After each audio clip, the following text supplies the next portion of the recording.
Hello everyone, welcome back to defence तैयारी। जैसा कि हमने पहले भी बात की थी इंटरनेशनल लॉ के बारे में, तो आज उसकी कुछ और डिटेल्स को लेके मैं आया हूँ आपके लिए। इंटरनेशनल लॉ यानी कि अंतर्राष्ट्रीय कानून। इससे पहले अगर आपने चैनल को सब्सक्राइब नहीं किया है, चैनल को सब्सक्राइब जरूर कर लें और हाँ, शेयर कराना ना भूलें इसको अपने दोस्तों के साथ। बढ़ते हैं आगे, बात करते हैं क्या होता है इंटरनेशनल लॉ। पहले तो हम देखते हैं कि आखिर इसका क्या पार्ट है। International law is a system of treaties and agreements between nations that governs how nations interacts with the other nations, citizens of the nations and the businesses of the nations। यानी कि क्या हुआ कि जो international law है वो एक तरीके से सिस्टम है किसका, ट्रीटीज और एग्रीमेंट्स का। किसके बीच में? लाइक दो कंट्रीज के बीच में, कि वो एक दूसरे से कैसे बिहेव करते हैं, चाहे वो सिटीजन्स हैं, चाहे वो उनका बिजनेस है या उनकी कोई और भी चीज़ें हैं, उनको वो कैसे डील करते हैं। ये होता है एक सिस्टम, इंटरनेशनल लॉ जिसे कहते हैं हम। और द वर्ड इंटरनेशनल लॉ बात करते हैं। अच्छा, इंटरनेशनल लॉ वर्ड जैसे मैंने आपको पहले वीडियो में बताया था कि इसको सबसे पहले सर जर्मी बेंथम ने यूज़ किया था 1789 में। उनकी एक बुक थी principles of morals and legislations, और अगर हम बात करें तो उसमें उन्होंने पहली बार इसको यूज़ किया था। और अगर हम बात करें ट्रेडिशनली जो इंटरनेशनल लॉ है उसको क्या बोलते हैं? Laws of nations. यानी कि क्या हो गया, जिसका मतलब है कि the law of governing relations between the states, यानी कि दो कंट्री के बीच में या पूरे जो वर्ल्ड की कंट्रीज़ हैं उनके बीच में जो उनका रिलेशन है एक दूसरे को, उसको कैसे मेंटेन करना है, कैसे रखना है, कैसे गवर्न करना है, उसको ही कहते हैं इंटरनेशनल लॉ, यानी कि लॉज ऑफ नेशंस। आगे बढ़ते हैं, देखते क्या है। तो जो इंटरनेशनल लॉ है स्टेट्स के लिए, या जो इंटरनेशनल लॉ है उसके अंदर जो स्टेट वर्ड यूज़ किया गया उसका मतलब यहाँ पे कंट्री दिया हुआ है, यानी एक नेशन दिया हुआ है। आप अगर कभी इंडियन पॉलिटी पढ़ेंगे तो उसमें आपको दिया होगा स्टेट इंडिया, ऐसा आपको मेंशन हमेशा नहीं मिलेगा तो कि वहाँ पे आपको नेशन या कंट्री दिखाया जाए, वहाँ पे हमेशा एज अ स्टेट ही रेफर किया जाएगा इंडिया को। तो ऐसे, और सेम एज इंटरनेशनल लॉ में कि इंडिया एक स्टेट के रूप में काउंट होगा, और जो भी रूल्स हैं वो इंटरनेशनल लॉ में दिए हुए हैं कि कैसे किसी कंट्री को गवर्न करना है एक दूसरे कंट्री के साथ। And it is concern with nationality, aliens, extraditions, human rights, protection of environment and security of the nation. यानी क्या हुआ, अब इसके अंदर क्या क्या चीज़ें आती हैं? तो राष्ट्रीयता, एलियंस, एक्सट्रेडिशंस जो भी हैं, ह्यूमन राइट्स यानी मानवाधिकार, प्रोटेक्शन ऑफ एनवायरनमेंट यानी जो हमारा ये एनवायरनमेंट है उसकी प्रोटेक्शन, और सिक्योरिटी ऑफ द नेशंस यानी कि अगर सपोज कोई किसी कंट्री के ऊपर अटैक हो जाता है या कुछ लोग हमला कर देते हैं, कब्जा कर लेते हैं, उसमें भी जो इंटरनेशनल लॉ है वो कहीं ना कहीं काम करता है उसमें जाके। So there are so many scholars who give their definitions in international law.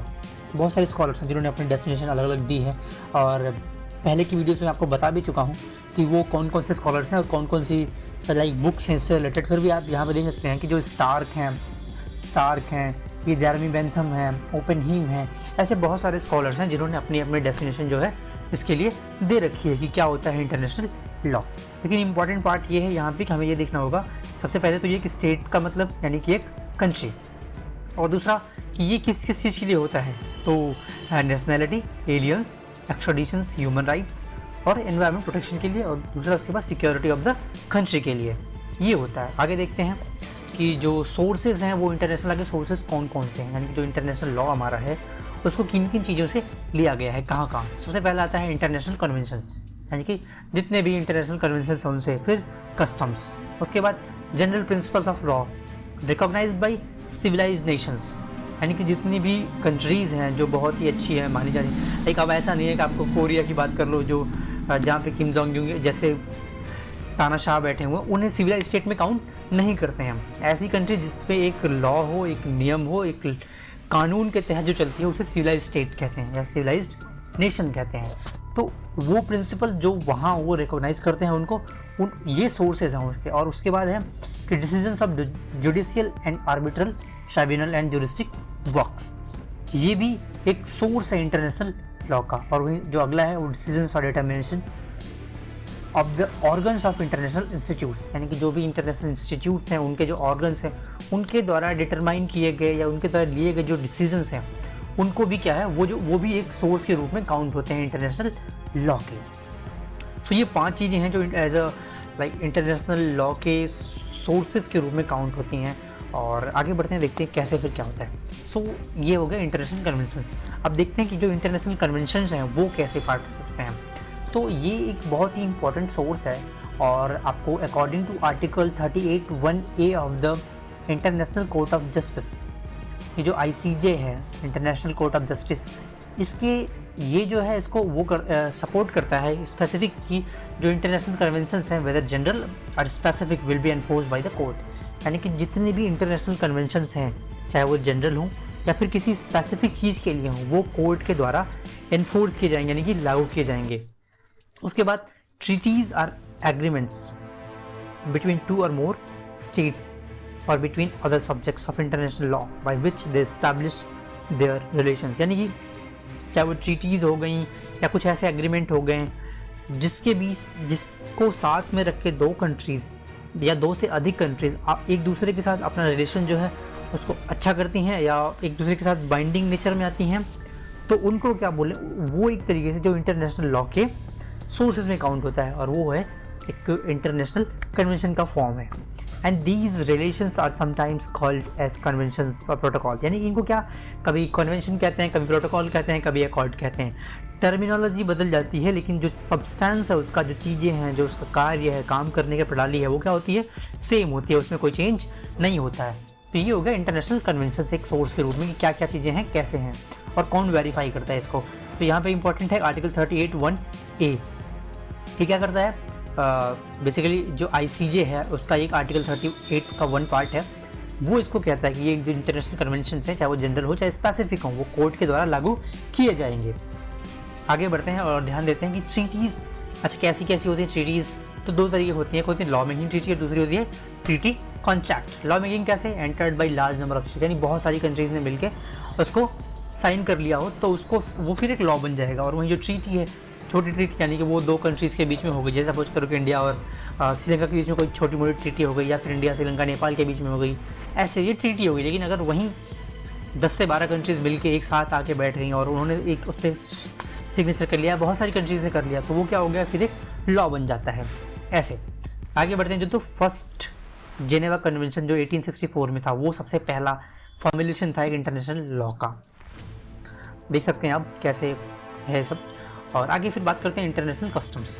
Customs क्या होते हैं, कस्टमरी चीज़ें कैसे। International customs are primary source, यानी ये एक प्राइमरी सोर्स है इंटरनेशनल लॉ का। कैसे कस्टम्स, क्या कि कोई चीज़ जैसे स्टार्ट हुई, फॉलो करना स्टार्ट हुई और कुछ टाइम बाद वो अपने आप एक कस्टम बन जाती है।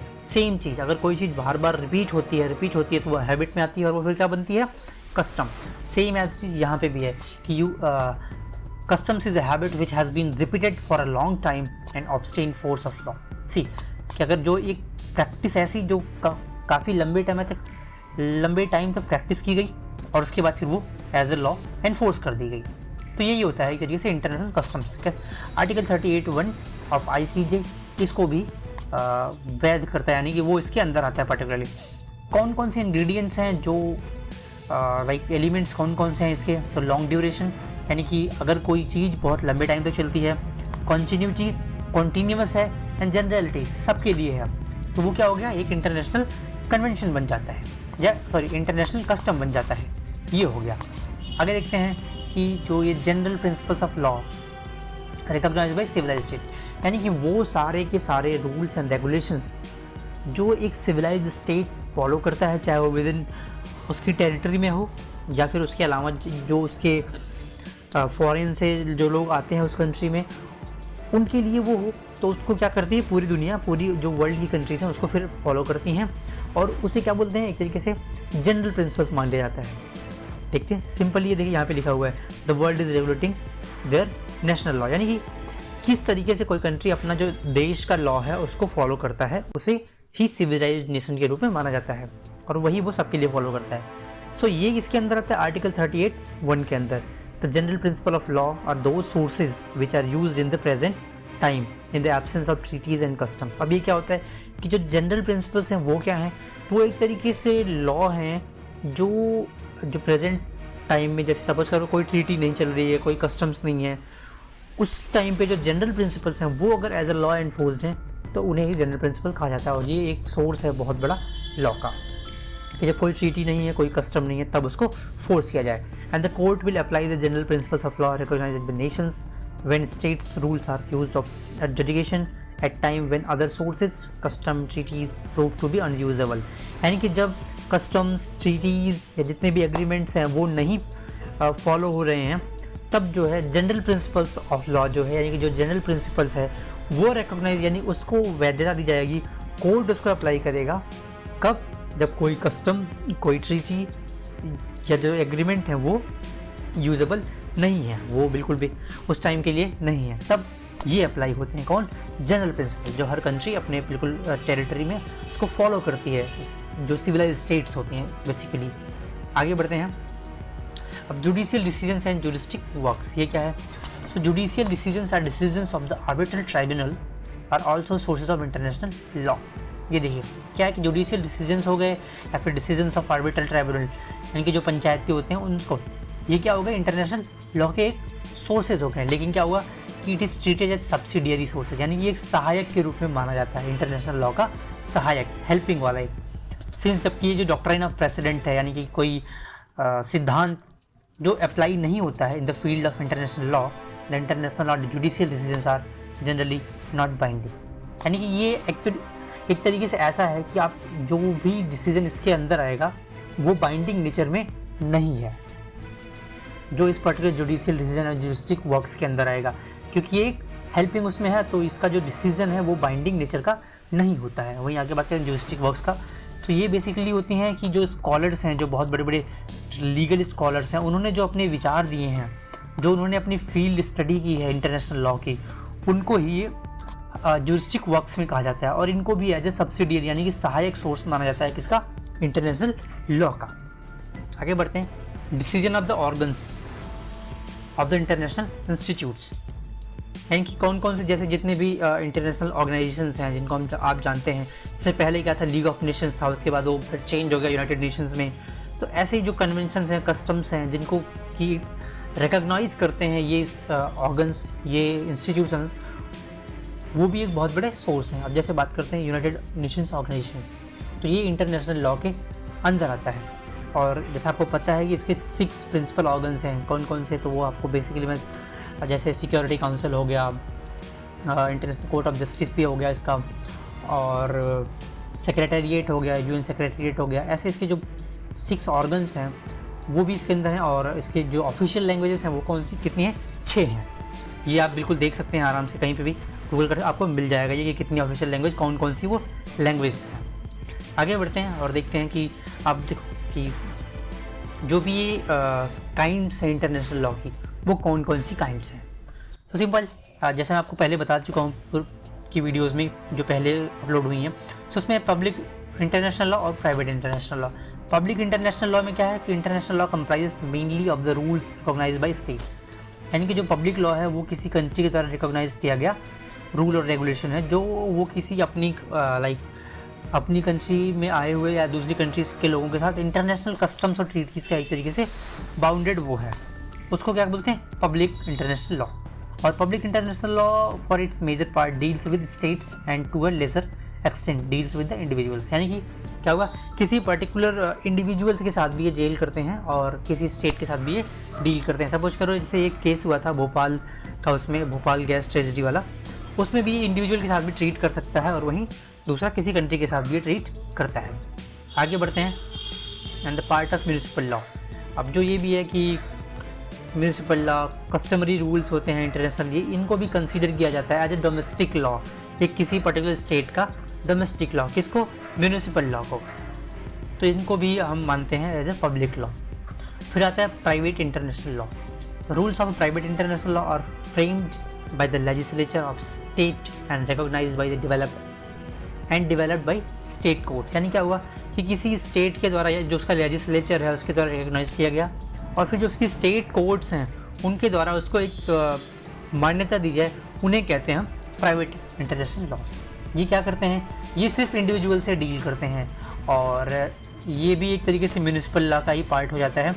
And determines as to which law will apply in case having a foreign element, यानी कि ये भी डिटरमाइन करता है कि अगर कोई इसमें फॉरेन एलिमेंट आ जाता है तो फिर उसमें कौन सा लॉ अप्लाई होगा। And it also determines the court which will have jurisdiction to decide the issue in question, यानी कि अब ये यह भी डिसाइड करता है कि यह जो पर्टिकुलर केस है, पर्टिकुलर इशू है, वह किस कोर्ट के जुरिडिक्शन में आता है, यानी कि कौन सा कोर्ट इसको हैंडल करेगा, यह प्राइवेट इंटरनेशनल लॉ में दिया हुआ है। आगे अगर बात करेंगे अच्छा पर्पज़ क्या है, जो हमारा ये इंटरनेशनल लॉ है उसका मेन पर्पज़ क्या है, तो उसका जो बेसिक पर्पज़ है वो है कि मेंटेन करना क्या, पीस, हार्मोनी, इंटरेक्शन, यानी कि एक बहुत ही पीसफुल और शांतिपूर्ण तरीके जो भी हैं कंट्रीज़ के बीच में कोई एग्रेशन ना हो, कोई झगड़ा ना हो, कोई विवाद ना हो, उनको ही मेंटेन करना। And it is considered as a supreme law in case of any dispute between the nations. और अगर किसी कंट्री के बीच में या दो कंट्रीज़ के बीच में अगर कोई डिस्प्यूट क्रिएट हो जाता है तो ये जो इंटरनेशनल लॉ है इसको सुप्रीम माना जाएगा और इसको हर किसी को फॉलो करना होगा। And the judgment which is given by international court of justice is binding on both Nations.